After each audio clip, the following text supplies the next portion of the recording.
Hello students, this is Vibha. Once again I am here with a new chapter of class 5th Milestone English course book. This is the last chapter of class 5th in this book, chapter 12. The name of the chapter is The Foolish King. So here we are going to read a story about a foolish king who was very foolish, and let's see that what disaster he makes just because of his foolishness. Let's begin. Think and answer these tricky questions. So first of all, author wants to ask you a question. Uh, mm, you have to answer them.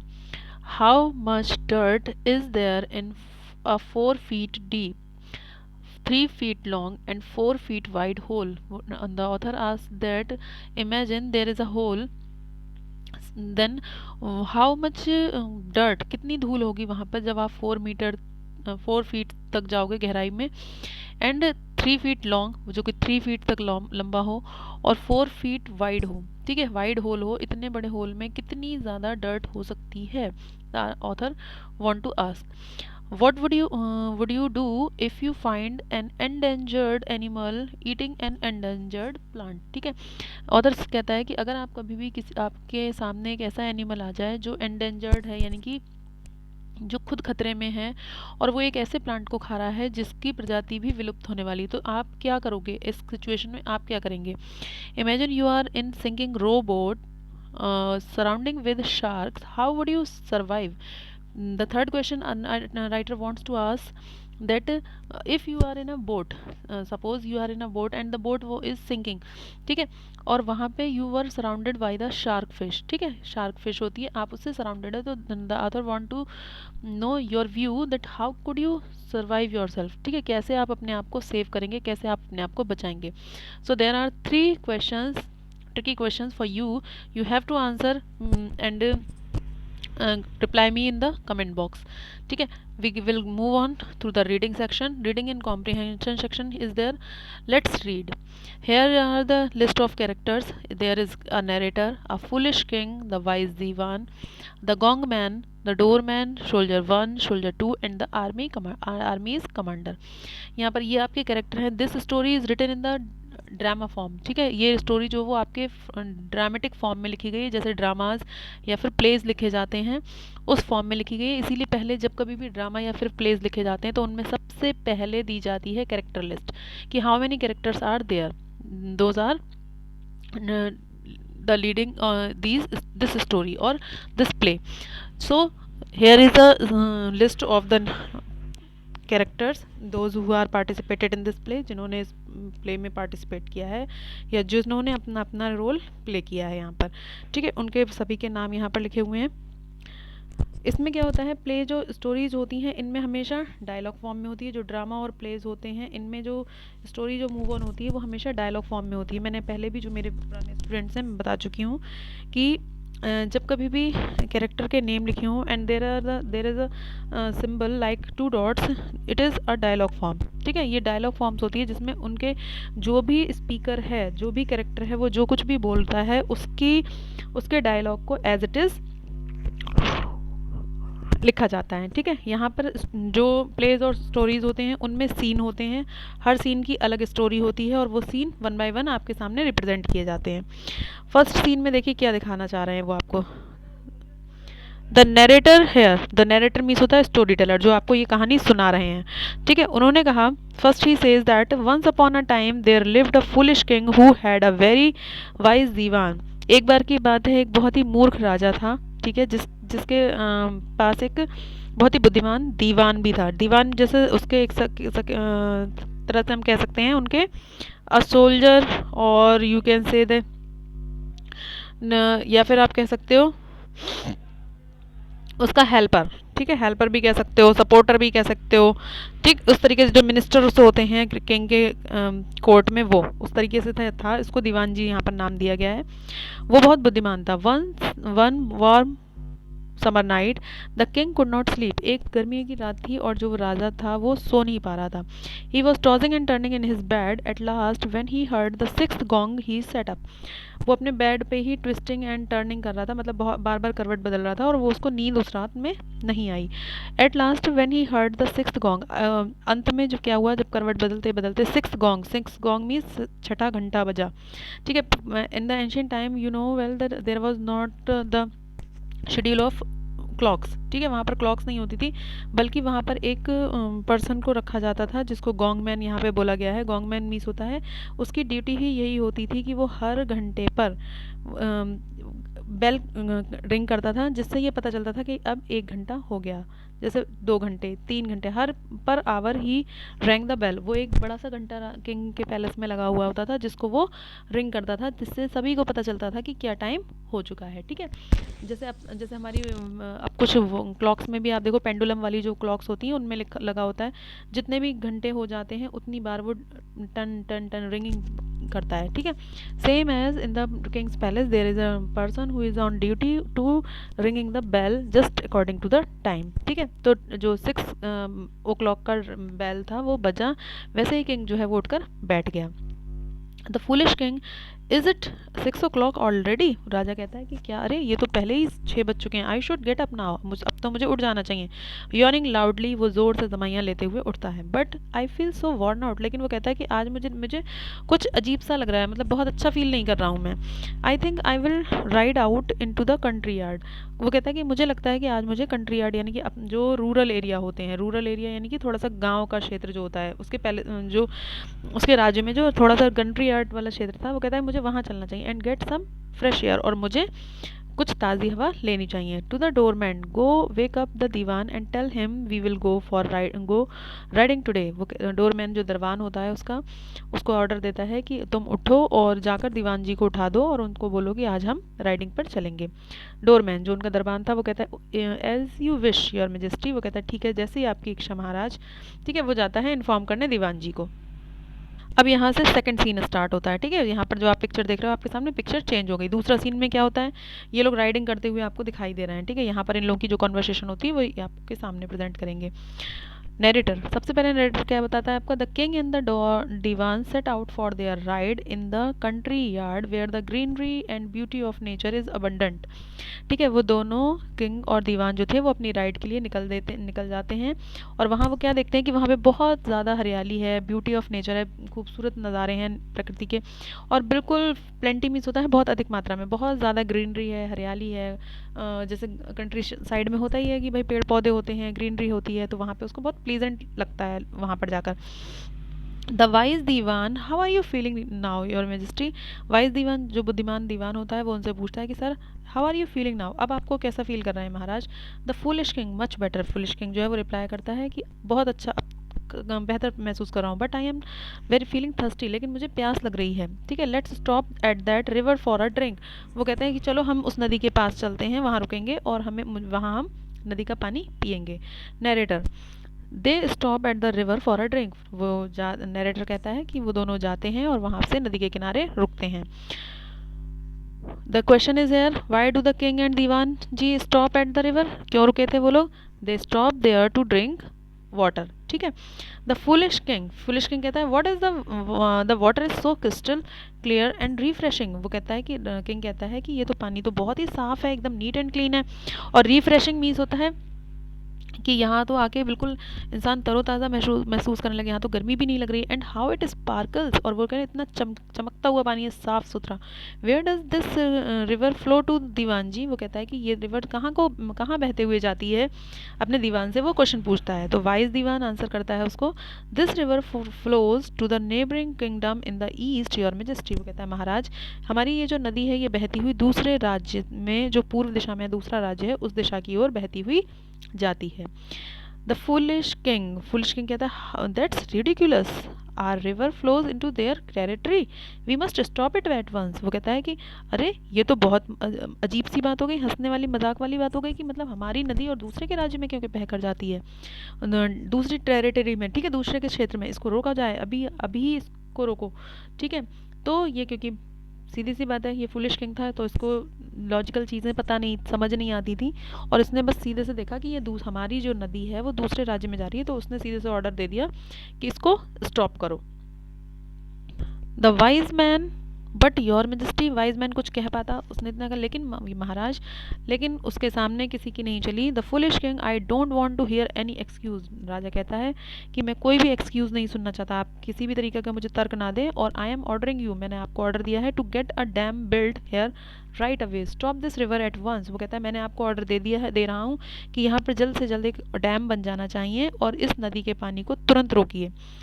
Okay, now scene 3, यहाँ पर scene 2 over हो जाता है, scene 3 आता है, यहाँ पर कुछ नई स्टोरी होगी। यहाँ पर क्या होता है, नैरेटर कहता है the Kings order could not be challenge, कोई भी ऐसा नहीं था जो राजा के उस आदेश को चैलेंज कर सके, चुनौती दे सके। द डैम वॉज बिल्ट, इसलिए उस डैम को बनना ही था, तो वो डैम बनकर तैयार हो गया। But now that the dam had stopped the flow of the river, लेकिन अब डैम बन जाने की वजह से जो नदी का बहाव था वो रोक लिया गया था। ठीक है, the flow of the river, it's water overflowed and flooded the country yard. ठीक है, जैसे अब ये बहुत तेज रिवर आ रही है आपके पास, ठीक है, आप यहाँ दीवार खड़ी कर दो, ठीक है, जोर से, तो क्या होगा, सारा पानी यहाँ टकराएगा, ऊपर ऊपर ऊपर इसका वाटर लेवल ऊपर होगा और ये यहाँ से यहाँ एंटर करेगा। ठीक है, तो यहाँ जो लोगों के घर बने हुए थे, ये कंट्री साइड था, ठीक है, वहाँ पे क्या हुआ कि लोगों के घरों में फ्लडेड आने लगी, फ्लड मीन्स बाढ़ आने लगी एकदम से, क्योंकि वाटर जो था उस डैम की दीवार को तोड़ के उसके ऊपर से निकल के ओवरफ्लो होने लगा ऐसे ऐसे। ठीक है, और गांव जो रूरल एरिया था उसमें घुसने लगा, उसके ओवरफ्लो की वजह से कंट्री में फ्लड आ गया, कंट्री यार्ड में जो आसपास की जगह थी। The wise man your majesty you must do something, wise man जाता है जल्दी से और महाराज से कहता है कि हमें कुछ करना चाहिए। The water is flooding the country yard, the condition will be worsen during the monsoon. वो कहता है कि जो हमारा कंट्री यार्ड है वहाँ पर सर बाढ़ आ गई है, हमें कुछ करना चाहिए, और जब अभी से ये हाल है तो मानसून के टाइम तो हम ये इस कंडीशन जो है वो और भी ज़्यादा खतरनाक हो जाएगी।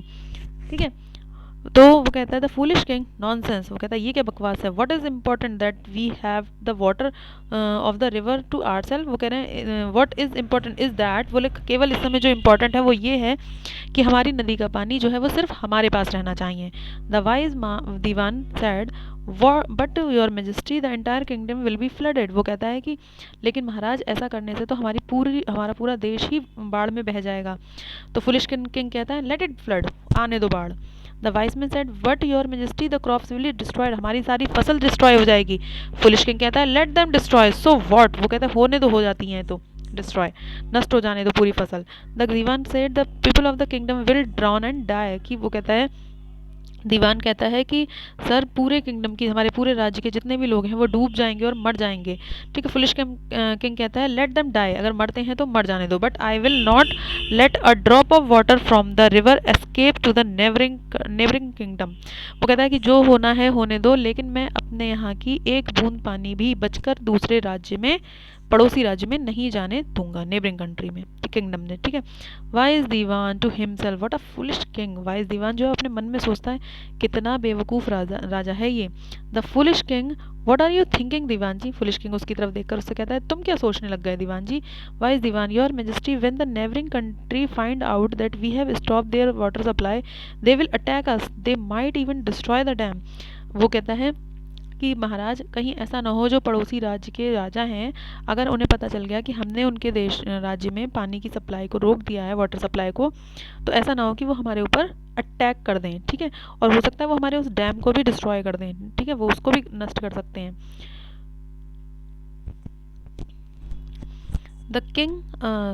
द फुलिश किंग, हा हा दीवान जी वो हंसते हुए कहता है it seems you are easily frightened. वो कहता है अरे तुम तो बहुत जल्दी डर गए, फ्राइटेंड मीन्स घबरा जाना या डर जाना। लेट देम कम, वो कहता है उन्हें आते हैं तो उन्हें आने दो, I am not afraid of anything, let them dare to near the dam, I will. ठीक है, वो कहते हैं कि वो अगर हमारे डैम के पास आते हैं तो उन्हें आने दो, मैं किसी चीज़ से नहीं डरता, आई विल। वो कहता है कि मैं देख लूँगा उन सबको। The wise dewan in deep thought while looking at the sun shining in the sky, I have got it. जो बुद्धिमान दीवान होता है वो कुछ सोच रहा होता है, वो जैसे ही सूरज को उगते हुए देखता है, सूरज को चमकते हुए आसमान में, तभी उसको कुछ आइडिया दिमाग में आता है। वो कहता है ओ आई गॉट इट, वो कुछ उसको दिमाग में आता है कि मैं समझ गया कुछ क्या करना है मुझे अब। इसके बाद क्या होता है, नेक्स्ट सीन स्टार्ट होता है, scene 4।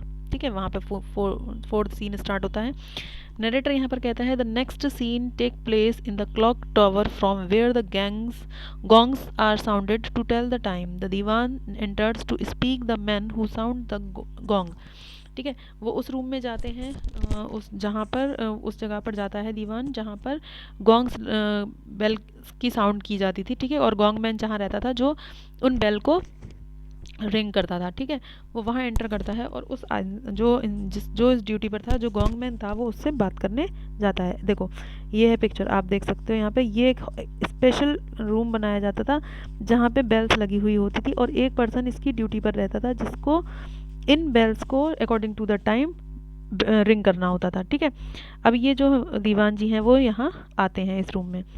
The gong man astonished dewan ji. Gong man जो है वो थोड़ा सरप्राइज हो जाता है दीवान जी को वहाँ देखकर। वो कहता है अरे दीवान जी आप यहाँ कैसे। The wise dewan listen carefully. वो उससे कहते हैं कि तुम पहले तो ध्यान से सुनो। ठीक है, listen carefully. I have something very important for you to do.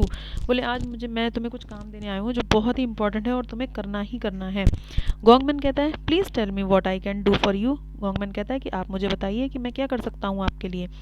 The wise man sounds the gong as usual till midnight. वो कहता है कि तुम ये जो घंटे की आवाज़ है आधी रात तक, तो मीन्स 12 o'clock तक तो बिल्कुल ठीक से वैसे ही बजाना जैसे तुम बजाते हो।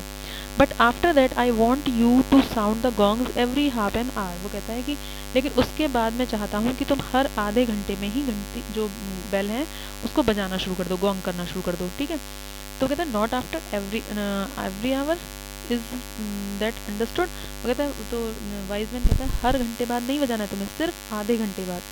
इज दैट अंडरस्टूड, क्या तुम समझ गए हो। The gong man answered that yes dewan ji as you commanded. वो कहते हैं ठीक है दीवान जी, जैसा आपका आदेश मैं वैसा ही करूँगा। What does dewan ji ask the gong man to do. दीवान जी ने क्या कहा था गोंग मैन से करने को। He said that you have to ring the bell not only after 1 hour, just after half an hour. तुम्हें आधे घंटे में ही वो बेल रिंग करनी है, ऐसा उसने आदेश दिया था। पर चला जाता है। फिर क्या होता है, the scene outside the palace of the king. अब राजा के महल के बाहर का सीन दिखाया जाता है जहाँ पर कुछ लोग, ये सोल्जर्स हैं और जो सिपाही हैं वो सो रहे हैं। नरेटर कहता है the gong man did as he was ordered. ठीक है, गोंग मैन ने बिल्कुल वही किया जैसा उसे आदेश मिला था। At 3 o'clock in the night a soldier wakes up when he hears the sound of the 6th gong। रात के 3 बजे ही एक सोल्जर उठ जाता है और वो कहता है अरे ये 6 कैसे बज गए आज अभी से। उसने क्योंकि जब आधे घंटे में भाई लगा दिया तो पहले ही 6 बज गए, 3 घंटे पहले ही 6 बज गए। ठीक है, तो वो कहता है कि आज ये कैसे हुआ कि ये तो 3 ही अभी, मतलब इतनी जल्दी सुबह कैसे हो गई, अभी तो सब तरफ अंधेरा होता है। वो शॉक्ड हो जाता है, वो उठकर बैठता है और चारों तरफ देखता है। ठीक है, सोल्जर 1, पहला सोल्जर कहता है did I just here the 6th gong। पहले उसे अपने ऊपर विश्वास ही नहीं होता कि क्या मैंने सही सुना, 6 घंटे ही हुए, मतलब 6 o'clock ही हुआ है। I must have over slept, या फिर मैं ज़्यादा सो गया हूँ। इज इट 6 o'clock, क्या ये 6 बज चुके हैं। I should wake up every one wake up. वो कहता है मुझे सबको जगाना चाहिए, आज तो कोई उठा ही नहीं है बीच और 6 बज चुके हैं। ठीक है, वहाँ पर रूल था कि सभी लोग अर्ली मॉर्निंग उठते थे। Soldier 2, what happened. सोल्जर 2 से को जब जगाता है तो वो कहता है क्या हुआ, why are you shouting, let me sleep, तुम क्यों चिल्ला रहे हो, मुझे सोने दो। ठीक है, सोल्जर 1 कहता है didn't you here the 6th gong wake up. वो कहता है तुमने नहीं सुना कि 6 बज चुके हैं, जल्दी से उठो। सोल्जर 2 कहता है how is it possible, is it still so dark. वो कहते हैं कैसे हो सकता है ये, अभी तो इतना अंधेरा हो रहा है, कैसे 6 बज सकते हैं, 6 बजे तो उजाला हो जाता है। सोल्जर 1 कहता है लुकिंग अराउंड, अपने चारों तरफ देखो। You are right I didn't even notice that. बोले मैंने भी ये सब नोटिस किया लेकिन अपने चारों तरफ देखो, मैं भी ये नोटिस कर रहा हूँ। सोल्जर 2 कहता है the sun should have risen by now. बोले अब तक तो सूरज निकल आना चाहिए था अगर 6 बज चुके हैं तो। सोल्जर 1 कहता है yes something must happen to do it. वो कहते हैं आज ज़रूर कुछ इसको हुआ है, यानी कि सूरज के साथ कुछ ना कुछ ज़रूर गलत हो रहा है। ठीक है, सोल्जर 2 कहता है but what could happen to the sun. लेकिन वो कहता है कि सूरज के साथ क्या हो सकता है। Soldier 1 how do you expect me to know. कहता है कि तुम मुझसे कैसे उम्मीद कर सकते हो कि मुझे कैसे पता कि क्या हुआ। I just heard sound of the 6th gong and, वगैरह मैंने तो सिर्फ 6 बजे की जो गॉन्ग्स बस कॉल होती है मैंने वो सुनी और मैं तब से परेशान हूँ। सोल्जर 2 कहता है wake up something has happened to the sun. बोले चलो उठो देखते हैं कि क्या हुआ है, आज सन को कुछ हुआ है। नरेटर कहता है कि the entire kingdom wakes up and news and there is to the news and there is whispered and the commotion. वो कहता है कि पूरे राज्य में सभी लोग जल्दी उठ जाते हैं इस समाचार को सुनकर और चारों तरफ लोगों की बातें होने लगती। कोमोशन मीन्स होता है एक चारों तरफ कन्फ्यूजन और डिस्टर्बेंस सा हो जाता है कि ऐसा क्या हुआ कि 6 बज गए और आज सूरज नहीं निकला, ये है वो है, मतलब तरह तरह की बातें वहाँ होने लगी। आफ्टर दैट सीन 6 स्टार्ट होता है इनसाइड द किंग्स चैम्बर। अब राजा का जो रूम था किंग का, उसमें के अंदर का जो सीन है वो क्रिएट होता है। क्या होता है? The commander of the army comes rushing इन।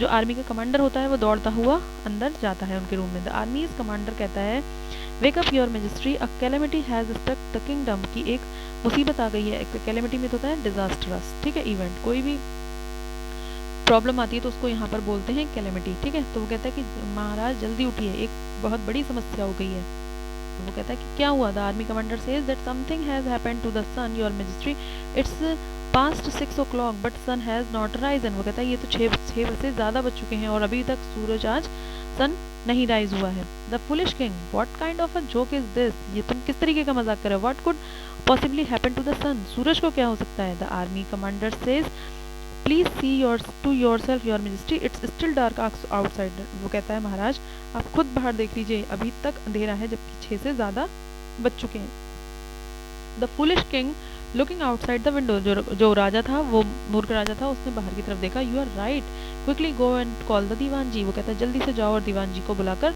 लाओ। द आर्मीज कमांडर, आर्मी का जो कमांडर था, वो कहता है as you command your majesty, जैसा आपका आदेश। The army commander exist after some time, dewan ji enters in the king's chamber. Army का जो कमांडर था वो एग्जिट करता है, यानी कि बाहर जाता है, और थोड़ी देर में वहाँ दीवान जी उनके चैम्बर में एंटर करते हैं।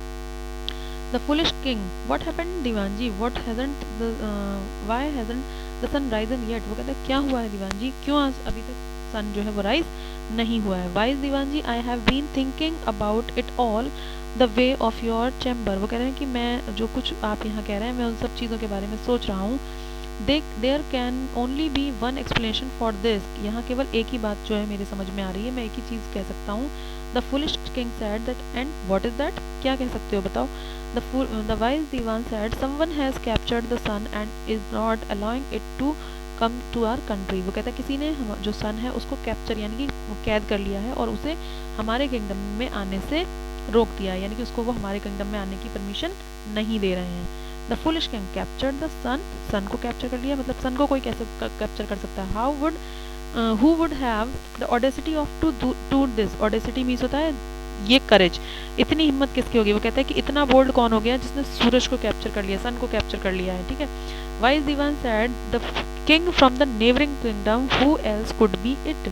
वो कहते हैं वही हमारे पड़ोसी राज्य के किंग ने किया होगा, और कौन कर सकता है ऐसा? I heard he has been very angry since we dried up his kingdom by stopping the waters of our river. वो कहता है कि मैंने सुना है कि जब से उन्हें पता लगा है कि उनके किंगडम में सूखा पड़ गया है, जब से हमने अपनी रिवर्स का पानी जो है वो स्टॉप कर लिया है। As you may be aware, और आपको पता होना चाहिए, the sun passes over his kingdom before it comes to us. वो कहते हैं और आपको ये पता होना चाहिए कि सन जो है वो पहले उनके किंगडम में से होकर आता है, तब हमारे किंगडम तक रोशनी आती है, यानी कि सन आ पाता है। तो मे भी हो सकता है उन्होंने अब हमने जैसे रिवर के वाटर को स्टॉप किया है, मे भी उन्होंने सन को कैप्चर कर लिया हो।